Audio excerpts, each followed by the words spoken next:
Hey everyone! Before we begin, I want to give a shout out to the Spirit Science forums.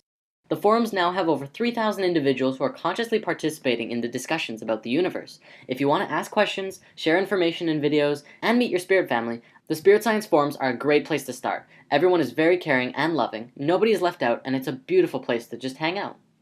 And now, without further ado, let's talk about 2012.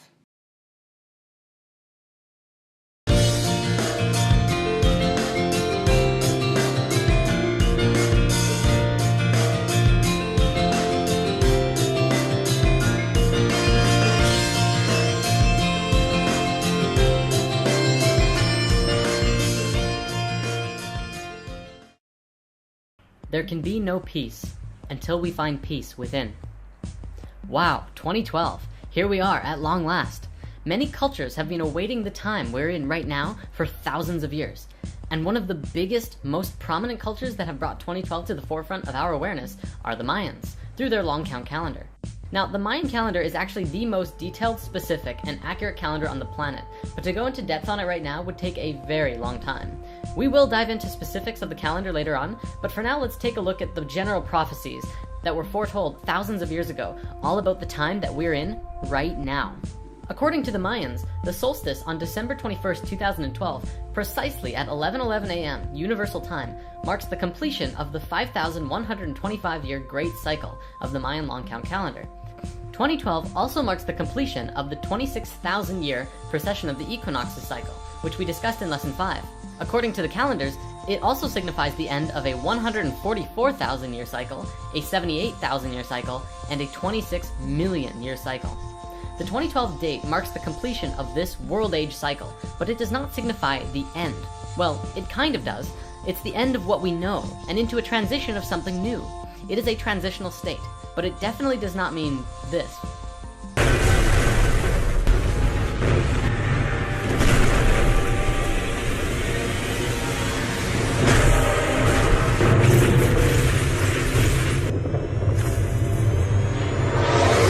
Although, because anything is possible, I won't say this isn't a possibility.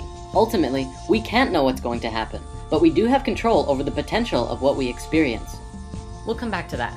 We need to understand that the 2012 prophecies are signaling to us to wake up and realize that these times on Earth are very important. We are living in a landmark time in the history of this planet. We are collectively, as a species, approaching a crossroads that is calling out to us to participate in our fullest capacity. Let me show you a diagram to try and demonstrate just how important this is. First, this is how DNA works. See how you can basically map it out like a story? Here's the beginning, which could be seen as creation, or a start of a cycle. And then it moves outwards, expanding and moving into all potentials, until it reaches its peak in the middle. It stretches far out and then begins moving back towards the center, back to its source. But it will be a new space that it now exists in.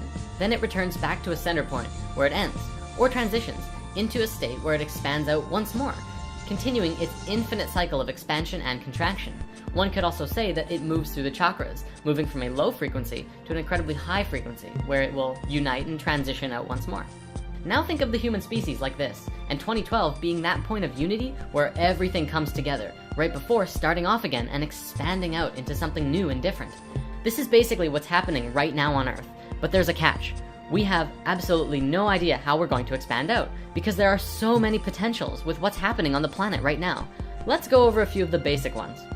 The first potential is that we all wake up and raise the vibrations of the entire species to a level of love, cooperation, and peace among all human beings. If this happens and 2012 comes to a close, then we may experience what many religions, prophecies, and ancient civilizations described as ascension. Everything is frequency, and supposedly the planet and everyone on it could experience a dimensional shift, where we move into a higher frequency where even more is possible than on this dimensional plane. We could then start building garden cities and utopias that work harmonically and in tune with nature and each other. Everyone could live in paradise, living from their heart in beauty and splendor. Although it may take a while to get there, by making the appropriate changes right now and setting those intentions, it becomes possible to create those realities sooner than later. A second potential could involve less of us waking up, and much of the world becoming even more intense than the book 1984. Now, there's already way too many beings of light all around the world who are now awake and moving forward on the path of healing themselves and the world around them. And if you're watching this, odds are you are too. So it's silly to think that the Earth could end up like Mars from self-destruction. Though we must be aware that there is still a control system in place, and we have to work with these frequencies in order to heal the planet. I don't think we have anything to worry about though. Perhaps a third potential involves a combination of both.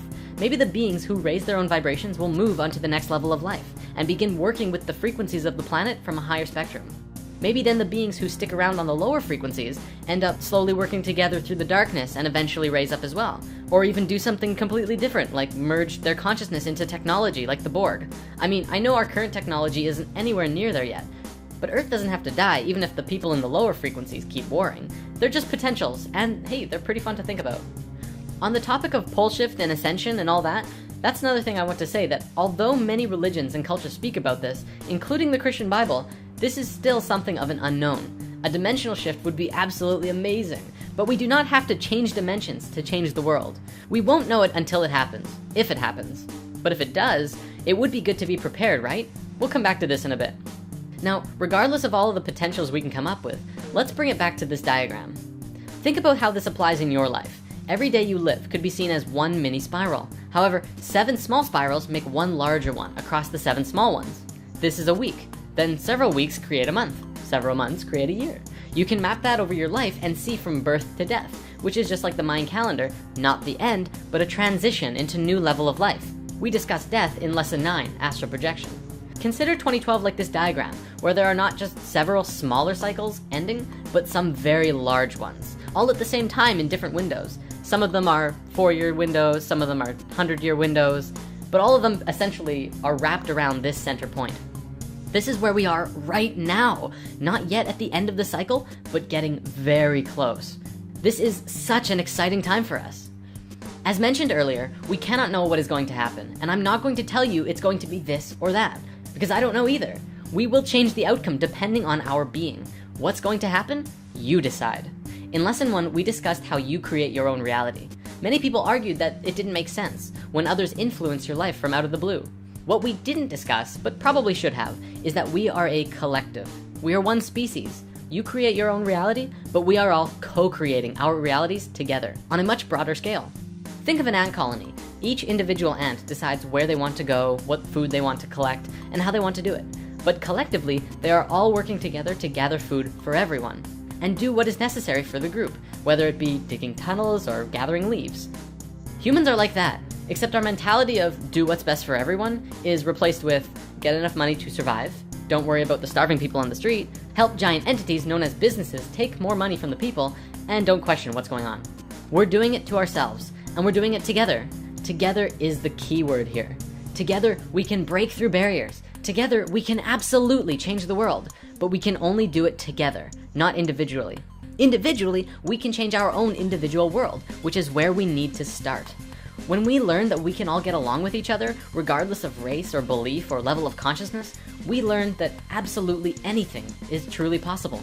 But it has to start here, in your heart. In the episode Power of the Heart, we discussed how the heart's electromagnetic field has the capacity to not just affect your body, but those all around you. This means that if you raise the frequency of your heart and your being, you will essentially emanate love and high vibrations all around you wherever you go. You will be way more powerful than a crystal. Now, let's look over everything we discussed today and try and wrap it all up. Just how exactly does all of this fit into one coherent puzzle? This year is probably the most important year in human history since the fall of Atlantis.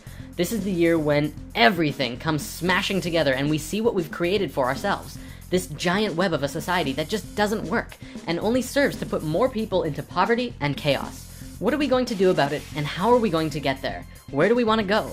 I guess the biggest question is, how does one prepare? The answer lies within. If we are able to look within our hearts and find that love for everyone and everything, including ourselves, this transitional window that the Mayans predicted thousands of years ago will go by so smoothly.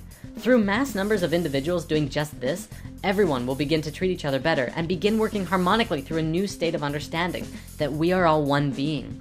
Mother Earth is like an organism, just as we are, and we can all work together in harmony to create a beautiful utopia where we all live together in peace and harmony and abundance. This is the nature of the shift we are going through and experiencing today, and although we may be a long way away before living in a planet-wide utopia of peace, love, and abundance, today we are laying the foundations and groundwork for this new system. And as we discussed before, the foundation has to first begin within ourselves, wherein after we will translate that into everyday lives and manifest it into the physical reality we live in. Yes, there will still be war, and there still will be chaos. I'm not saying that will just disappear instantly, but we have to be able to move through that with the state of love and peace within our own hearts and bringing that to everyone around us. No matter what happens on this planet, no matter how good or bad things may seem, stay in your heart. Keep filling yourself up with love, even if there is none all around you. It is so important that we keep ourselves tuned to a high frequency. It will make all the difference. Control your emotions, live in the moment, and don't forget to have fun. There's a lot more we can go into, and we do look forward to breaking into more discussion on the forums, where there is a Shift of Ages discussion thread as well. Also, in Lesson 15, we talked about the heart and breath work. Well, I want to give a shout out to our friend Guru Yotam, who has provided a beautiful video teaching all about breath. Go and check it out and send him some love. If you like the video, he may just make some more.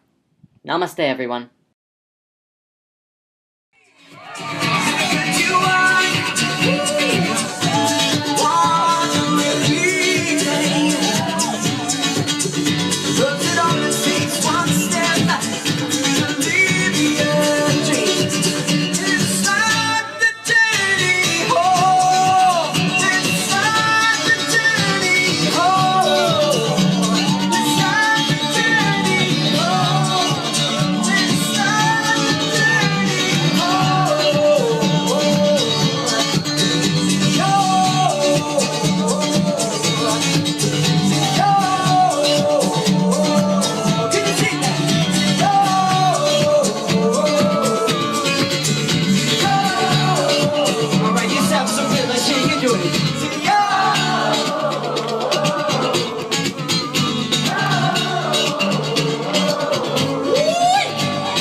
Just the voices, keep going.